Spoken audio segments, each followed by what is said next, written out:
యేసుక్రీస్తు పరిశుద్ధ నామమున ఈ ప్రార్థన మిక్కిలి వినయముగా సమర్పించుకొనుచున్నాము తండ్రి. ఆమేన్. ఆమేన్. పరిశుద్ధ పరిశుద్ధ అనే కీర్తన మొదటి 2 చరణాలు మాత్రం పాడుకుందాం. అది నా రాగంలో పాడతాను నేను, మీరు కూడా పాడగలరు. 20వ కీర్తన, ఆంధ్ర క్రైస్తవ కీర్తనల పుస్తకం. పరిశుద్ధ పరిశుద్ధ పరిశుద్ధ ప్రభువా, వరదూతలైనా నిన్ను వర్ణింపగలరా? పరిశుద్ధ పరిశుద్ధ పరిశుద్ధ ప్రభువా, వరదూతలైనా నిన్ను వర్ణింపగలరా? వరదూతలైనా నిన్ను వరదూతలైనా నిన్ను వర్ణింపగలరా? పరిశుద్ధ పరిశుద్ధ పరిశుద్ధ ప్రభువా, వరదూతలైనా నిన్ను వర్ణింపగలరా? పరిశుద్ధ జనకుడా, పరమాత్మ రూపుడా, నిరూపమ బలబుద్ధి నీతి ప్రభావా, నిరూపమ బలబుద్ధి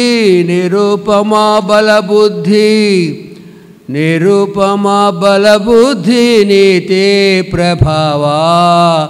పరిశుద్ధ పరిశుద్ధ పరిశుద్ధ ప్రభువా, వరదూతలైనా నిన్ను వర్ణింపగలరా? పరిశుద్ధ తనయుడా, నరరూపధారుడా, నరులను రక్షించు కరుణా సముద్రా, నరులను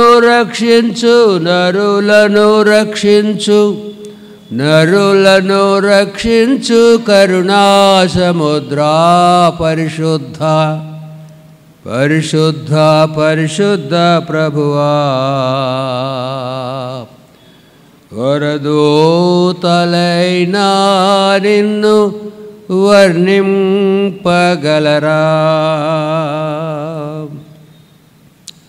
మనము ఆశీర్వాదం అనే అంశంను ధ్యానిస్తున్నాం. ఆశీర్వాదము మనకు లేకపోతే మనం ఎవరుమే?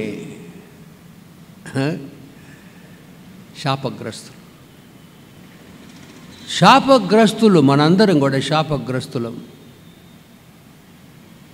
పరమ తండ్రి ఆదాముతో చెప్పాడు, నీవు ఆ పండు తిని దినమున నిశ్చయముగా నీవు చనిపోతావు. ఆ పండు తిని దినమున నీవు నిశ్చయముగా చనిపోతావు. దేవుని మాట వినాల, తినకూడదు. నువ్వు అన్ని తిను, అది తినకూడదు. దేవుని ఆజ్ఞ, మొట్టమొదటి ఆజ్ఞ అది. ఆజ్ఞాతిక్రమం పాపము వలన వచ్చు జీతము మరణం. ఎప్పుడైతే ఆ పండు తిన్నాడో చనిపోయినాడు ఆయన. అలా బలమైన మాట వాడారు. ఎప్పుడు నేను చెప్తా ఉంటాను, ఆదాము హవ్వలు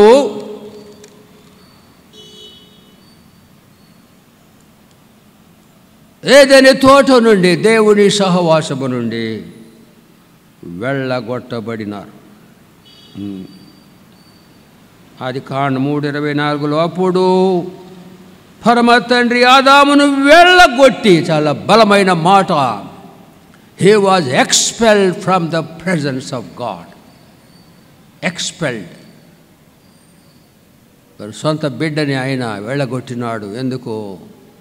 he disobeyed the command of God.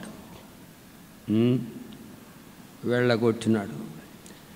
ఆదాము యొక్క పాపము మనందరికీ సంక్రమించింది. చాలా విచారకరమైన సంగతి అది. రోమీయులకు వ్రాయబడిన పత్రిక 5వ అధ్యాయము 12వ వచనము, ఇటులుండగా ఒక మనుష్యుని ద్వారా పాపము ద్వారా మరణమును లోకములో ఎలా ప్రవేశించెనో అలాగనే మనుషులందరూ పాపము చేసినందువలన మరణం అందరికీ సంప్రాప్తమైన. అర్థమవుతుందా మీకు? అర్థమవుతుందా? ఆదాము యొక్క పాపం మనందరికీ సంక్రమించింది. అందుకే అన్నాడు, అందరూ పాపము చేసి దేవుడు అనుగ్రహించు మహిమను పొందలేకపోతున్నారు. All have sinned and come short the glory of god. చెప్పించబడినాం మనము. ఆశీర్వాదం కావాలి మనకి. We need the blessing of god. ఆశీర్వాదం యేసు ప్రభు, ఆయనే మన ఆశీర్వాదం. ఎందుకు ఆయన అన్నాడు, తండ్రికి లోబడినాడు ఆ కుమారుడు. నా బిడ్డలందరూ చనిపోయి నరకానికి అగ్నిగుండాన్ని పోతున్నారు. పాపము చనిపోయి ఎవరు వాడు రక్షిస్తారు? కొడుకు తండ్రి నేను వెళ్తానన్నాడు యేసు ప్రభు. దేవుడు పరమ తండ్రి లోకమును ఎంతో ప్రేమించినాడు. ఒకే ఒక కుమారుని మన కొరకు అనుగ్రహించినాడు. ఎవరి కొరకు? అనీతిమంతుల కొరకు, అనీతిమంతుల కొరకు, పాపుల కొరకు, మరణించిన వారి కొరకు. మనం మరణించినాం కదా ఆత్మీయంగా, వారి కొరకు యేసు ప్రభు పంపినాడు. వారి కొరకు పంపినాడు. ఆయన లోకమును ఎంతో ప్రేమించి తన కుమారుని పంపాడు. ఆయన యందు విశ్వాసం ఉంచువారు నశింపరు, అగ్నిగుండానికి పోరు, నశింపరుగా నిత్య జీవము పొందుతారు. They live eternally with father God. కాబట్టి ఆశీర్వాదం మనం ఎలా సంపాదించుకోవాలా? మొట్టమొదటి నేను వాక్యం చదువుతున్నా, కొన్ని విషయాలు ప్రభువు బయలుపరుస్తూ ఉంటాడు. కాబట్టి విశ్వాసం మొదటి ఆశీర్వాదం విశ్వాసం. క్రీస్తునందు విశ్వాసం. ఎప్పుడైనా చదువుకోవాలి మనం. విశ్వాసం అని వచ్చినప్పుడు క్రీస్తునందు విశ్వాసము, ఫెయిత్ ఇన్ జీసస్ క్రైస్ట్. ఆయన నా కొరకు వచ్చాడు, నా కొరకు జీవించాడు, నా కొరకు చనిపోయాడు, నా కొరకు సమాధిలో ఉన్నాడు, నా కొరకు లేచాడు, నా కొరకు ఆరోహణమయ్యాడు, నా కొరకు తండ్రి కుడి పార్శ్వములో తన బిడ్డల కొరకు విజ్ఞాపన చేస్తున్నాడు. మళ్ళీ ఆయన మనకు తన బిడ్డల కొరకు వస్తాడు. It's going to come again for his own children. విశ్వాసము చాలా. నేను నమ్ముతాను నా ప్రభు వస్తున్నాడని. ప్రభు చెప్పమన్నాడు అందరికి, ఇదిగో నేను త్వరగా వస్తున్నాను 3 సార్లు అన్నాడు. ప్రకటన గ్రంథములో ఎంత ప్రాముఖ్యమైందో చూడండి. చాలా మంది ఎవరు చెప్పట్లేదండి, చెప్పనివ్వడు సాతానుడు. He may come at any time. ఇప్పుడు కూడా రావచ్చు, టైం అయిపోయింది చెప్తున్నాను కదా. విశ్వాసము, క్రీస్తునందు విశ్వాసం మనం మొదట ఉంచాలి. అది విశ్వాసము కూడా మనం ఉంచలేము, ఆయనే విశ్వసింపజేయాలి మనల్ని. మనకు విశ్వాసం రాదు, ఎట్టొస్తుంది? మనకు శక్తి లేదు. ఆయనే మనకు విశ్వాసం కలిగించాలా. చెప్పాను కదా నిన్న. ఎక్కడుంది చెప్పండి మీరు, గుర్తుంటే. గుర్తుందా? హెబ్రీ 12వ అధ్యాయము 2వ వచనము, మనము కూడా మనలను ఆవరించి ఉన్నందున మనము కూడా ప్రతి భారమును సులువుగా చిక్కులు పెట్టి పాపమును విడిచిపెట్టి విశ్వాసమునకు కర్త, క్రీస్తునందు విశ్వాసమునకు కర్త అని చదువుకోవాలా. ఏ విశ్వాసం? క్రీస్తునందు విశ్వాసమునకు కర్తయు ఆ విశ్వాసమును కొనసాగించువాడునైనా యేసు వైపు చూచుచు మన ఎదుట ఉంచబడిన పందెములు ఓపికతో పరిగెత్తుతాము. క్రీస్తునందు విశ్వాసం రావాలంటే క్రీస్తే ఇవ్వాలా. నాకు విశ్వాసం కావాలని మనం అడగాల. బైబిల్లో చాలా దృష్టాంతం నా జ్ఞాపకానికి వస్తూ ఉంటాయి బైబిల్ చదివేటప్పుడు. దయ్యం పట్టిన ఒక బిడ్డ ఉన్నాడు, దయ్యం పట్టిన బిడ్డ. ఆ దయ్యాన్ని వెళ్ళగొట్టడానికి ప్రభు దగ్గర తీసుకొచ్చారు. శిష్యులు వెళ్ళగొట్టలేకపోయినారు. ప్రభు ఒక మాట అంటాడు చూడండి, మార్క్సు వార్త 9వ అధ్యాయము 23వ వచనము. అందుకు యేసు నమ్ముట, విశ్వసించుట, నా యందు విశ్వాసం ఉంచుట, నీ వలననైతే నన్ను నమ్మువానికి సమస్తము సాధ్యము. ఇలా బలమైన మాట, యేసు ప్రభు నోటిలో నుండి వచ్చిన మాట. మరలా చదువుతున్నాను నా తర్జుమాతో. అందుకు యేసు నన్ను నమ్ముట, నీ వలననైతే నన్ను నమ్మువానికి సమస్తమును సాధ్యము, సమస్తము సాధ్యము. ఏ స్టేట్మెంట్ అండి అది? నమ్మాలా? నమ్మకము కూడా ఆయనే మనకు కలిగించాలా. 24వ వచనము. వెంటనే ఆ చిన్నవాని తండ్రి, నమ్ముచున్నాను, నిన్ను నమ్ముచున్నాను ప్రభువా, నాకు నీ మీద అపనమ్మకం ఉండకుండా సహాయం చేయమని బిగ్గరగా చెప్పాను. నీవే నాకు విశ్వాసం కలిగించాలా. నా కష్టము, అపనమ్మకము, అవిశ్వాసము నాకు కలగకుండా నీవే నాకు సహాయం చేయి. ఎంత గొప్ప ప్రార్థన అండి అది. A small prayer but powerful prayer. మళ్ళీ వెంటనే వెంటనే ఆ మాట, ప్రతి మాట బైబిల్లో గమనించా, ప్రతి అక్షరము కూడా. చిన్నవాని తండ్రి, నమ్ముచున్నాను ప్రభువా, నిన్ను నమ్ముచున్నాను ప్రభువా, నాకు అపనమ్మకము, మీ మీద అపనమ్మకము ఉండకుండా సహాయం చేయని బిగ్గరగా చెప్పాను. బైబిల్ చదివితే ఎప్పుడు ఫుట్ నోట్ చదవాలి. కింద ఎవరు రాశారు? కింద కొన్ని ప్రాచీన ప్రతులలో కన్నీళ్లు విడిచి అని కూర్చబడి ఉన్నది. ఏడుస్తున్నాడు ఆ తండ్రి, నాకు విశ్వాసము కావాలని ఏడుస్తున్నాడు. స్వస్థపరిచే దేవునికి స్తోత్రం. స్వస్థపరిచిన చెవిటి మోగబోయిన చెవిటి దయ్యమా వాని వదిలిపోమ్ము, ఇక వానిలో ప్రవేశింపవద్దు నీకు ఆజ్ఞాపించుచున్నానని చెప్పి అపవిత్రాత్మను గద్దించెను. అప్పుడు ఆ పవిత్రాత్మ కేక వేసి వానిని ఎంతో విలవిలలాడించి వదిలిపోయినా. కాబట్టి విశ్వాసం అనేది చాలా అద్భుతమైనది. అదే అంటాడు హెబ్రీ 6లో కూడా, హెబ్రీ 11:6లో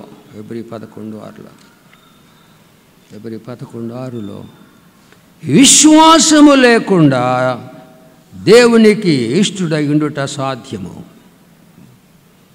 నా తర్జుమా, క్రీస్తునందు విశ్వాసము లేకుండా పరమ తండ్రికి ఇష్టుడై ఉండుట సాధ్యం. It is impossible to please the Father God without faith in Jesus Christ.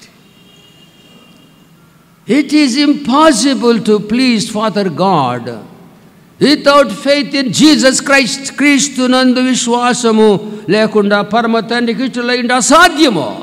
అసాధ్యమనే మాట. క్రీస్తునందు విశ్వాసం ఉంచాలా? అడగండి, నాకు విశ్వాసం కావాలా ప్రభువా అని మనం కాళ్ళ మీద పడగలం. ఎన్నో రాశారు ఇక్కడ, మనం కొంత ధ్యానించినాము. మొట్టమొదట నీతిమంతులుగా తీర్చినాడు క్రీస్తునందు విశ్వాసం వల్ల. మంచి వాళ్ళ మధ్య we are justified as righteous people అంటే అది ఆయన తీర్పు తీర్చినాడు. వీళ్ళలే పాపము లేదని, మీ పాపం ఎన్నడూను నేను జ్ఞాపకము చేసుకొనను, అది తీర్పు. వారి పాపములను ఇక ఎన్నడను జ్ఞాపకము చేసుకొనను అని ప్రభువు సెలవిచ్చుచున్నాడు. దానిపైన ఇంకొకటి ఉంది, నేను వారి దోషముల విషయమై దయగలిగి వారి పాపములు నీకు అన్నిటికీ నీ జ్ఞాపకం చేసుకొని ప్రభు సెలవిచ్చుచున్నాడు. అదే సంతకం పెడుతున్నాడు ఆయన. ప్రభు సెలవిస్తున్నాడు మాటలు. బైబిల్ చాలా అద్భుతమైన గ్రంథం. కాబట్టి క్రీస్తునందు మన విశ్వాసం ఉంచితే మనం నీతిమంతులుగా తీర్చి. నీతిమంతులు అంటే నీతి అంటే మంచితనము. నీతి అంటే క్రీస్తును కలిగిన జీవితం. ఇంకా లోటుగా పోతే నీతి అంటే యేసు ప్రభువే నీతి. ఎన్నోసార్లు నేను చెప్పినాను. కొరింథీ మొదటి పత్రిక మొదటి అధ్యాయము దేవుని మూలము 31 వచనము. కొరింథీ మొదటి పత్రిక మొదటి అధ్యాయం 31. దేవుని మూలముగా అనగా దేవుని మూలముగా ఆయన క్రీస్తు ప్రభు మనకు నీకు నాకు జ్ఞానము, నీతి, పరిశుద్ధతయు, విమోచనమైన ఆయనే జ్ఞానము. మానవాకారములో ఉన్న జ్ఞానము యేసు ప్రభు. మానవాకారములో ఉన్న నీతి, మానవాకారములో మంచితనము యేసు ప్రభు. వాన్ విస్బేన్ ఆయన పుస్తకాలు నాకు చాలా ఇష్టము. బ్యాప్టిస్ట్ ప్రీచర్ ఆయన అంటాడు నీతి అంటే మంచితనం అని రాసినాడు. The righteousness of god is nothing but the goodness of god. దేవుని మంచితనం మనకిచ్చే, మనం మంచి వాళ్ళగా ఉండాలా, అది కూడా అడగండి. చాలామంది చాలా బ్యాడ్ పీపుల్ ఉన్నారు సంఘాల్లో. వారి తలంపులు బాగలేవు, వారి దృష్టి బాగలేదు, వారి మాటలు బాగలేవు, వాళ్ళ క్రియలు బాగలేవు. అందుకే చిన్నపిల్లలకు నేను రాసినాను ఒక కీర్తన. గొప్ప మార్పు నాలో కలిగే, గొప్ప మార్పు నాలో కలిగే, గొప్ప మార్పు నాలో కలిగే, నాలో యేసయ్య ఉన్నందునా. సండే స్కూల్ టీచరు నాకు, మా తమ్ముడు ఆశి కరుణాకి, ఆమె సండే స్కూల్ టీచరు, ముగ్గురు వెళ్ళేవాళ్ళం. ఆమె నేర్పిన పాట కొంచెం మార్చుకొని నేను రాసుకున్నా. ఆమె పరలోకులు ఇప్పుడు నన్ను చూసి చాలా సంతోషిస్తుంది. గొప్ప మార్పు నాలో కలిగే, గొప్ప మార్పు నాలో కలిగే, గొప్ప మార్పు నాలో కలిగే, నాలో యేసయ్య ఉన్నందునా. పాత తలపులు నాకెంతో రోతాయే, పాత తలపులు నాకెంతో రోతాయే, గొప్ప మార్పు నాలో కలిగే, నాలో యేసయ్య ఉన్నందునా. పాత చూపులు నాకెంతో రోతాయే, పాత చూపులు నాకెంతో రోతాయే, గొప్ప మార్పు నాలో కలిగే, నాలో యేసయ్య ఉన్నందునా. పాత మాటలు నాకెంతో రోతాయే, పాత మాటలు నాకెంతో రోతాయే, గొప్ప మార్పు నాలో కలిగే, నాలో యేసయ్య ఉన్నందునా.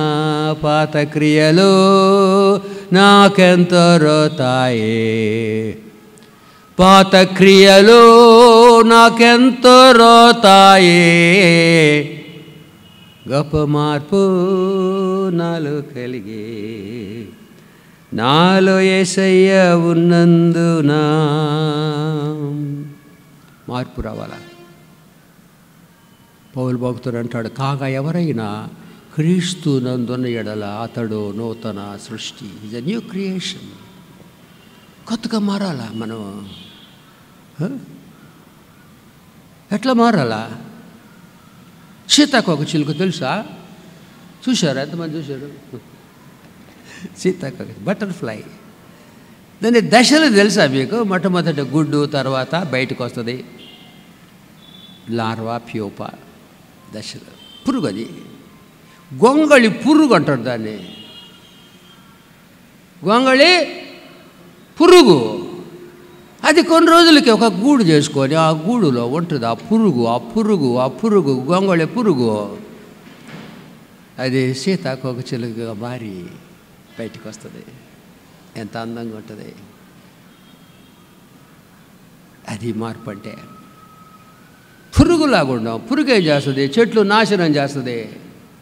చెట్లను, తోటలను, మరి అన్ని నాశనము చేస్తుంది ఆ పురుగు. ఒకప్పుడు మనం పురుగు, కానీ ఇప్పుడు సీతాకోక చిలుకగా ఉండాలి. వృక్ష సంతానం వ్యాప్తి చేస్తున్నాయి. ఆ పుప్పుడు రేణువులు తీసుకెళ్ళి ఆ చెట్టు మీద ఈ చెట్టు మీద పెట్టి వృక్ష సంతతిని వృద్ధి చేస్తుంది. ద సేమ్ గొంగళి పురుగు, సీతాకోక చిలుక. ఏం తింటుంది గొంగళి పురుగు? తిండి, ఆకులు తింటుంది. ఆకులే కదా ప్రాణం. కిరణజన్య సంయోగ క్రియ ఆకుల ద్వారా జరుగుద్ది కదా, సూర్యరశ్మితో. ఆకులు తింటుంది, ప్రాకుతూ ఉంటుంది. అది చెట్లు నాశనం చేస్తుంటుంది. కనబడితే చంపేస్తారు కూడా దాన్ని. కానీ అది ఆ గూడులో కొన్ని రోజులుండి బయటకు వస్తుంది. దాని యొక్క ఆహారం మారిపోయింది, దాని ఆకారం మారిపోయింది, దాని పేరు కూడా మారిపోయింది. అది మార్పు అంటే. అది మారకుండా ఇంకా గొంగళి పురుగు బతుకుతా క్రైస్తవులంటే కుదరదండి. మారాల. ప్రభు మారుస్తాడు. అది మనకు అసాధ్యము, మనం మారలేము. ఆయన మారుస్తాడు. ఆయన ఎందుకు? ఆయన పరమ కుమారి, ప్రధాన శిల్పకారుడు, ఆయన సృష్టికర్త. ఆయన చాలా ఉండే టైం లేదు. చివరికి ఒక మాట చదివి ప్రార్థన చేస్తున్నాను. ప్రకటన గ్రంథము 21వ అధ్యాయం.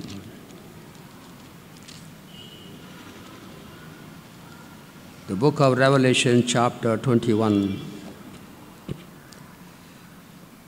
5వ వచనం. అప్పుడు సింహాసనాసనుడైన ప్రభువు, వాడు అన్నది నేను ప్రభువుని వాడనట్టు అంటాను, నా ప్రభువు.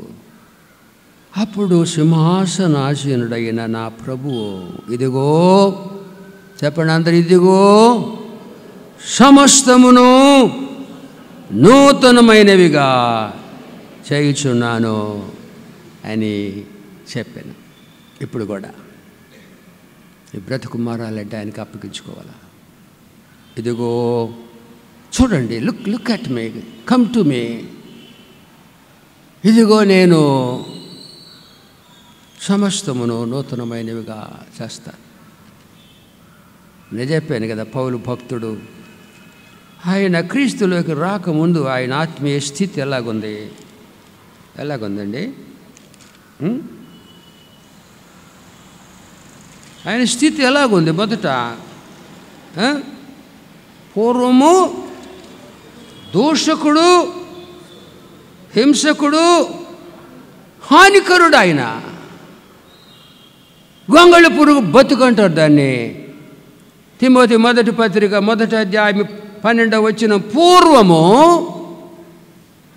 దూషకుడను, హింసకుడను, హానికరుడనైన నన్ను తన పరిచర్యకు నియమించి నమ్మకమైన వానిగా ఎంచినందుకు నన్ను బలపరిచిన మన ప్రభు అయిన యేసు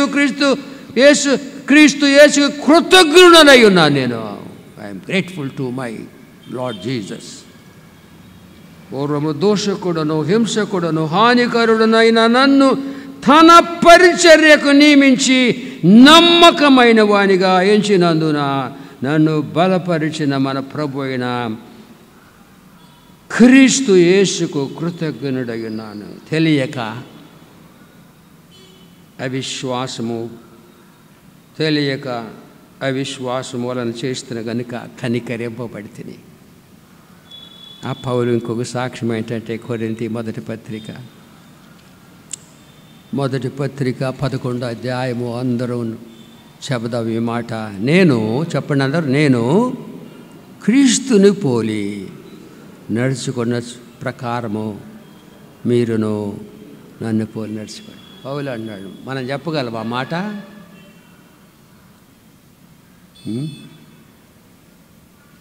దోషకుడు, హింసకుడు, ఆరికరుడు ఎలా మారిపోయాడు. నేను క్రీస్తును పోలి నడుచుకొనుచున్న ప్రకారం మీరును నన్ను పోలి నడుచుకోండి. ఇంకా కొంతమంది ఉన్నారు అలాంటి వాళ్ళు. ఫిలిప్పీ పత్రికలో రాయబడింది 3వ అధ్యాయంలో.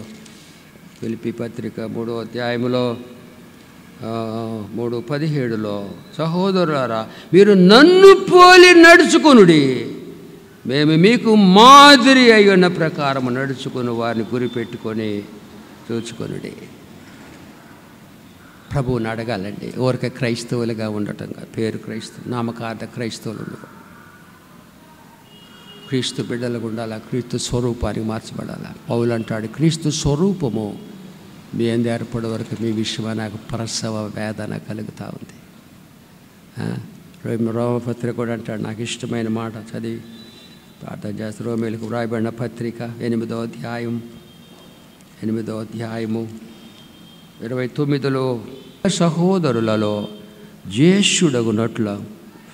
జ్యేష్ఠుడగునట్ల దేవుడు ఎవరిని ముందుగా ఎరిగినో వారు, చూస్తున్నారా బైబిలు, తన కుమారునితో సారూప్యము గలవారగుటకు వారిని ముందుగా నిర్ణయించారు. కుమారుని సారూప్యానికి రావాలా బిడ్డలారా? ప్రభువుని అడగండి. It is possible with Jesus Christ. మళ్ళీ మన పరలోకాన్ని పోవాలంటే ఆ స్వరూపం మనకు కావాలా. క్రీస్తునందు విశ్వాసం ఉంచాలా, నీతిమంతులుగా తీర్చబడాలా. అప్పుడే మన పరలోక రాజ్య ప్రవేశమునకు యోగ్యత సంపాదించుకుంటాం. ప్రార్థన చేసుకుందాం. ప్రేమగల కృపగల మా తండ్రి, దావీదు భక్తుడు అన్నాడు, దేవా నీ వాక్యము నాలో నీ భయమును పుట్టించుచున్నది. మీ వాక్యం చదివితే మాకు భయం వేస్తుంది తండ్రి. మీ దగ్గరకు మేము రావాలంటే మేము సిద్ధపడాలా. నీ కుమారుని యందు విశ్వాసం ఉంచాలా. అది మాకు సాధ్యము. ఆయనే మాకు సహాయం చేయాలా. మీ కుమారుని యందు విశ్వాసం ఉంచటకు ఆయనే సహాయం. మేము అడగాలి, మీ కాళ్ళ మీద పడి అడగాలి తండ్రి, విశ్వాసం మాకు కలిగించుమని. నీతిమంతులుగా తీర్చబడాలా. మీతో మా పరమ తండ్రితో సమాధాన పడాలా.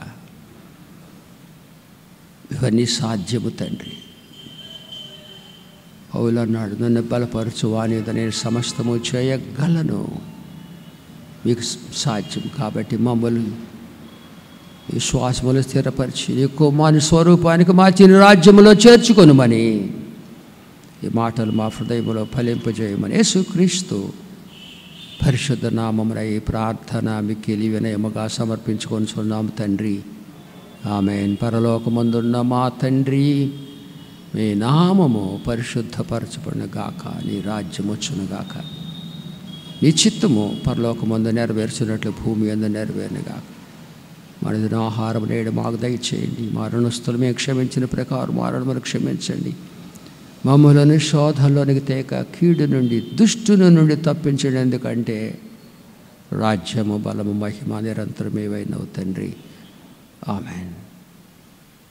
పరమ తండ్రి అయిన దేవుని ప్రేమ, రక్షకుడైన యేసుక్రీస్తు కృప, ఆదరణకర్త అయిన పరిశుద్ధాత్మదేవుని నినే సహవాసం, క్రీస్తునందు విశ్వాసముంచి నీతిమంతులుగా ఉండుటకు ఆశపడిన బిడ్డలందరికీ తోడై రాకడ వరకు నడిపించునుగాక. ఆమేన్. మీ అందరికీ వందనాలు.